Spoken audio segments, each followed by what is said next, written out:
Pernah kebayang nggak gimana jadinya kalau musuh paling bebuyutan, yang paling benci sama kita, tiba-tiba berbalik jadi pembela yang paling setia? Nah, hari ini kita bakal bahas satu kisah transformasi yang luar biasa dari Umair bin Wahab.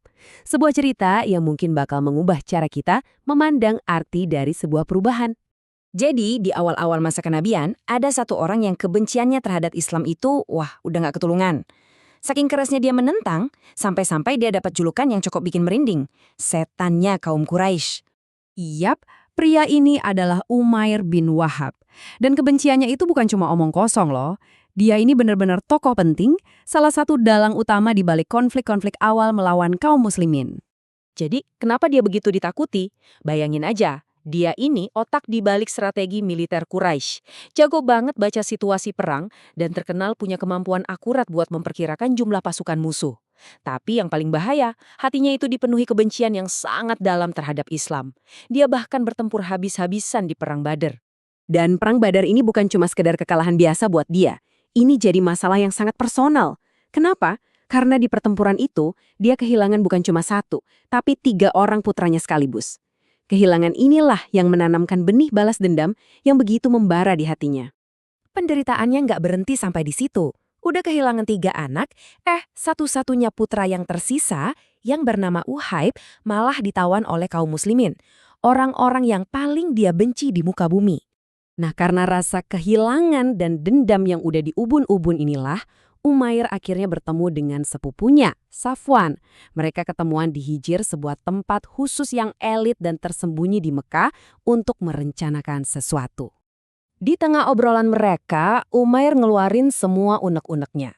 Dia bilang, coba aja aku nggak punya utang dan keluarga yang harus diurus, aku pasti udah berangkat ke Madinah sekarang juga, untuk membunuh Muhammad.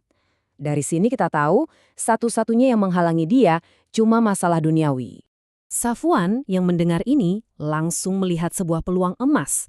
Dia menawarkan solusi yang gak mungkin ditolak. Utangmu, aku yang lunasin. Keluargamu, aku yang tanggung. Anggap aja kayak keluargaku sendiri.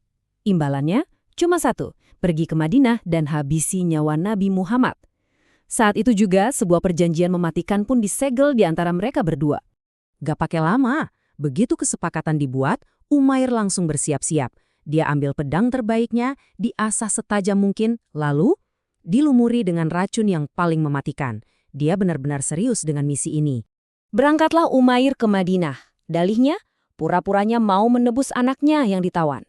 Tapi, ada satu kesalahan fatal yang dia buat, yang akhirnya membongkar niat busuknya dari awal. Kesalahannya itu ada pada cara dia membawa pedangnya.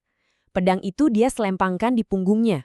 Nah, posisi seperti ini bukan posisi orang yang mau bepergian biasa atau cuma untuk jaga-jaga.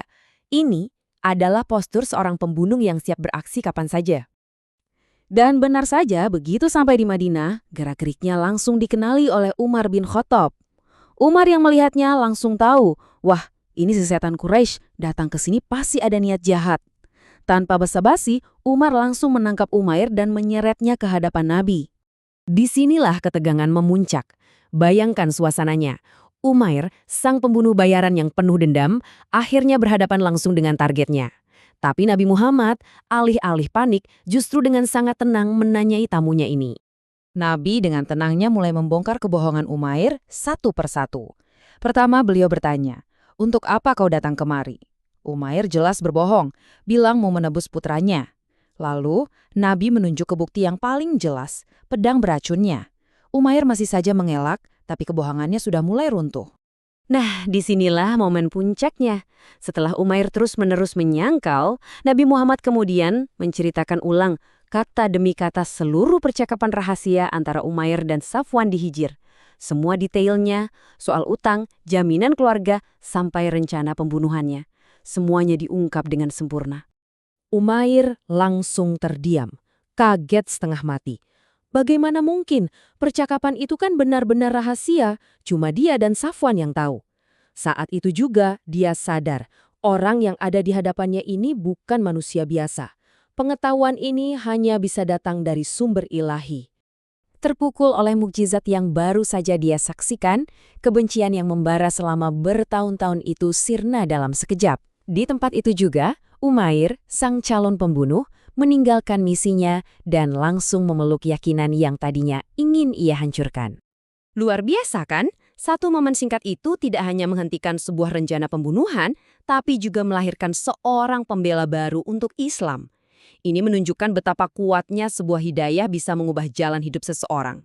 Perubahannya benar-benar total. Bahkan Umar bin Khattab, orang yang tadinya menangkap dia dengan penuh kebencian, sampai berkata kepada Umair, "Dulu aku membencimu lebih dari seekor anjing. Sekarang aku mencintaimu seperti anakku sendiri. Dari musuh bebuyutan menjadi saudara seiman." Setelah masuk Islam, misinya berubah 180 derajat. Dia meminta izin kepada Nabi untuk kembali ke Makkah. Bukan lagi sebagai pembunuh, tapi sebagai seorang pendakwah yang ingin berbagi kebenaran yang baru saja ia temukan.